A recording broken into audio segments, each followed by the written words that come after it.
You're listening to Vova. You're listening to Vova. Way African stories rise, truths are uncovered, and the unheard finally find their voice. Is Vova. Welcome to Voice of the Voiceless Africa, where we look beyond the headlines and give a voice to the people affected by Africa's biggest stories. Here are the stories you need to know. Kawan, Zambia goes to the polls. Tomorrow, August 13th, Zambians will vote in presidential and parliamentary elections. President Hakainde Hichilema is seeking another term, with the election being closely watched across Africa. The African Union and other observers are preparing to monitor the vote, while concerns about the political environment, the economy, and the competitiveness of the election remain important issues. For ordinary Zambians, however, elections are about more than political parties. They are about jobs, the cost of living, economic opportunity, and whether government can deliver a better future. The election comes at a particularly important moment for Zambia, with the country's currency under pressure and investors watching closely. Reuters recently reported that Zambia's kwacha was facing pressure ahead of the election. The world will now be watching Zambia. Will the election strengthen democracy, or will political divisions deepen? Aside 2, Ethiopia, fears of a new war in Tigray. One of the most worrying developments is coming from northern Ethiopia. Authorities in Tigray have accused the federal government of launching a new military offensive, raising fears that the region could once again descend into full-scale war. The accusations involve fighting near western Tigray, close to the Sudanese border. The Ethiopian federal government has not confirmed the allegations, but the situation is extremely sensitive. Tigray has already experienced a devastating conflict that lasted 2 years and ended with the 2022 Pretoria Peace Agreement. That war left enormous human suffering in its wake. Now, there are fears that the fragile peace could collapse. The question is simple: can Ethiopia prevent another war before it is too late? For the people of Tigray, another conflict could mean displacement, hunger, destruction, and another generation growing up surrounded by violence. International pressure and diplomacy may once again become critical. 3. Sudan, a humanitarian catastrophe deepens. Sudan remains one of the world's most devastating humanitarian crises.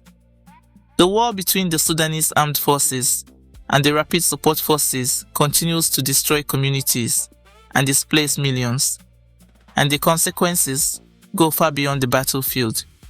Children are missing school, families are struggling to find food, health services have been devastated. Humanitarian organizations are warning that famine risks remain in several areas. Recent reporting indicates that the war has left more than 8 million children out of school, while almost 3/4 of schools have been affected. Meanwhile, fighting and drone warfare continue to affect areas including Darfur and Kordofan. Sudan is not simply experiencing a political crisis. It is a crisis of an entire generation. Children who should be sitting in classrooms are instead living with displacement, hunger, and fear. And the longer the war continues, the harder reconstruction will become. Chotat I-4. Eastern DRC. Peace remains fragile. In the Democratic Republic of Congo, efforts to end the conflict in the east remain under enormous pressure. The humanitarian situation is being made even more complicated by violence, displacement, and disease. Recent humanitarian reporting highlights the way continuing fighting and an Ebola outbreak are combining to deepen the crisis. Peace negotiations have generated hopes of a political solution, but there are still major obstacles. The people of Eastern Congo have had promises of peace before. What they need now is not another agreement on paper. They need security on the ground. They need to be able to return home. They need schools, hospitals, and functioning communities.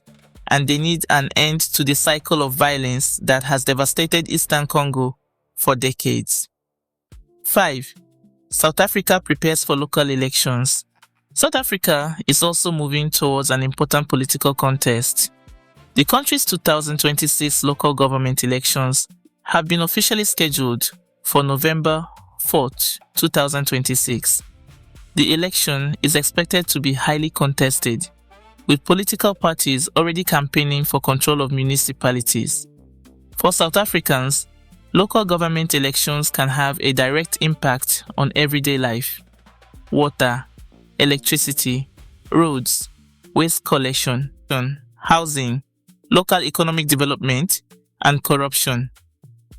The Electoral Commission has now begun the formal election timetable, putting political parties and candidates under increasing pressure to organize their campaigns.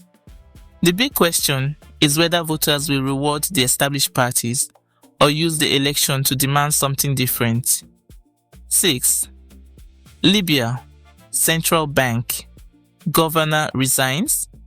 In Libya, another political and economic development has attracted attention.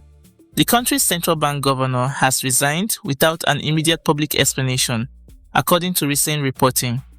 The development comes as Libya continues to struggle with political divisions and competing centers of power. For ordinary Libyans, political instability has consequences far beyond government offices. It affects the economy, it affects public services, and it affects confidence in the country's future.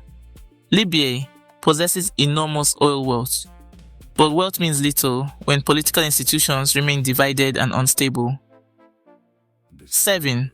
Africa's infrastructure financing problem. There is also some potentially positive economic news. The African Trade and Investment Development Insurance, known as ATAID, is planning to double its capital to $2 billion over the next 2 years. The organization says the move is aimed at helping support infrastructure investment across Africa. The continent requires enormous investment in roads, railways, electricity, ports, telecommunications, and other infrastructure.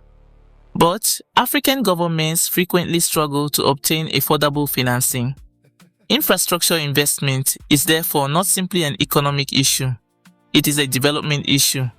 Without reliable electricity, roads and transport networks, businesses struggle. Without investment, young Africans struggle to find opportunities. And without economic opportunity, migration and social instability can increase. ATID's planned expansion is therefore worth watching. The bigger question. Across Africa, these stories appear different. Zambia is preparing for an election. Ethiopia is facing fears of renewed conflict. Sudan is suffering through war. Congo is struggling with violence and disease. South Africa is preparing for local elections. Libya remains politically divided. But there is a common thread. Ordinary Africans want security, dignity, opportunity, and accountable government. Africa's problems are often discussed through statistics. GDP, inflation, election results, military offensives, displacement figures. But behind every statistic is a human being. A mother trying to feed her children, a young person looking for a job, a farmer trying to protect his land, a student hoping to finish school, a family waiting to return home. These are the voices that must not disappear beneath the headlines.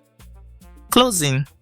Africa is changing, but the direction of that change will not be determined only by presidents, generals, and political parties. It will also be determined by ordinary citizens, by voters, by journalists, by young Africans, by communities demanding accountability, and by people refusing to remain silent. This is Voice of the Voiceless Africa. We don't just report Africa, we listen to Africa. If you believe African stories deserve to be heard, Subscribe to the channel, share this report, and join the conversation. Because when the powerful speak, there are many microphones. But when ordinary people speak, they need a voice. Voice of the Voiceless Africa. Thank you for watching. Thank you for listening to Voice of the Voiceless Africa, where we speak truth, protect the forgotten, and stand for those who cannot stand alone. Until next time, remain the voice of the voiceless.